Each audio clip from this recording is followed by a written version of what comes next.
The bright stage lights of the Oprah Winfrey Show beamed down on the set, painting the air with the warm, inviting glow the audience had come to expect. Millions watched from their living rooms, sipping coffee, leaning forward, eager for the spite. For the next big moment. Oprah sat confidently in her chair, cards in hand, a knowing smile dancing on her lips. But across from her, John Kennedy wasn't your typical guest. He wasn't there to promote a blockbuster movie or to show off a new business venture. He was there because of a story that had already gone viral, a story about faith, perseverance, and the courage to stand alone. John was a young humanitarian who had spent years building schools in war-torn regions overseas, funded almost entirely by small donations and his own savings. Oprah began warmly, asking about his background, his upbringing, the struggles he'd faced. John answered politely, his voice steady but humble. He spoke about growing up in a tiny town, about losing his father at a young age, and how his mother, despite working 2 jobs, still gathered her children around every night to pray. It was that faith, he explained, that had kept him grounded through the darkest times. Then came the moment that made the room tense. "So," Oprah said, tilting her head and glancing at her audience, "you're saying you actually believe that prayer changes real-world events?" She gave a small chuckle, almost playful, but with an edge that made the audience shift in their seats. "I mean, in today's world, isn't that a little naive?" A ripple of laughter moved through the crowd. John's eyes stayed on hers, unwavering. For a second, silence filled the studio. Camera crews waited, sensing a pivotal moment. Oprah leaned back, perhaps expecting him to dodge the question or give a polite, media-friendly answer. Instead, John leaned forward, his voice calm but carrying a weight that seemed to cut through the tension.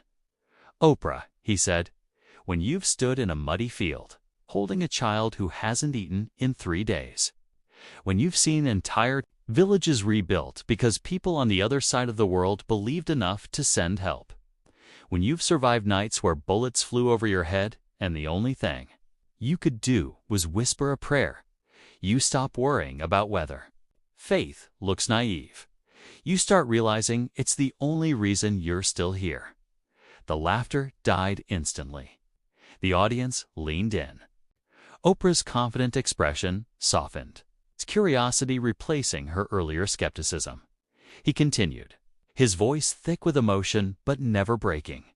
"I've seen people with nothing, absolutely nothing, still smile, still share their last scrap of bread with a stranger. Why? Because they believe there's something greater holding them up. You can call it God, you can call it hope, you can call it faith, but don't tell me it doesn't change the world. I've seen it rebuild lives. I've seen it save mine." Woman in the audience wiped away a tear. Oprah shifted in her seat, clearly moved. "John," she said quietly, "can you give us an example?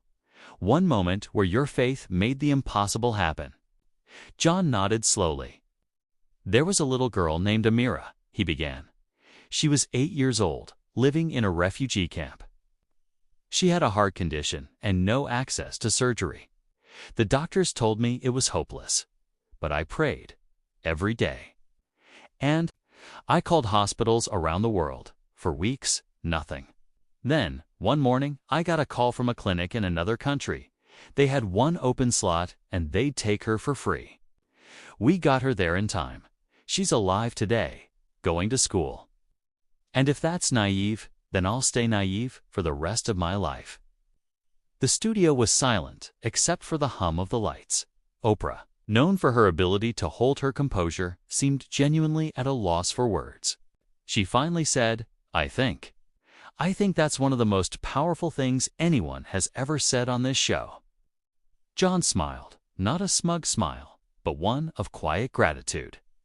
Faith doesn't mean you sit and wait for miracles. It means you work harder, love deeper, and believe even when no one else does. It's not the easy way, it's the only way I know. The audience erupted in applause. Some people stood. The camera caught faces shining with tears when the show ended. Oprah hugged him tightly. "You've given me a lot to think about," she whispered, just loud enough for the microphone to catch. That episode would go on to be one of the most replayed moments in the show's history. Viewers around the world wrote letters about how it inspired them to hold on to their faith, to keep going, to believe in something bigger than themselves. And John, he went back to his work, not caring about the newfound fame. His mission hadn't changed. He kept building schools, feeding the hungry, and telling anyone who would listen, faith isn't about proving the world wrong. It's about proving that love and hope are stronger than fear.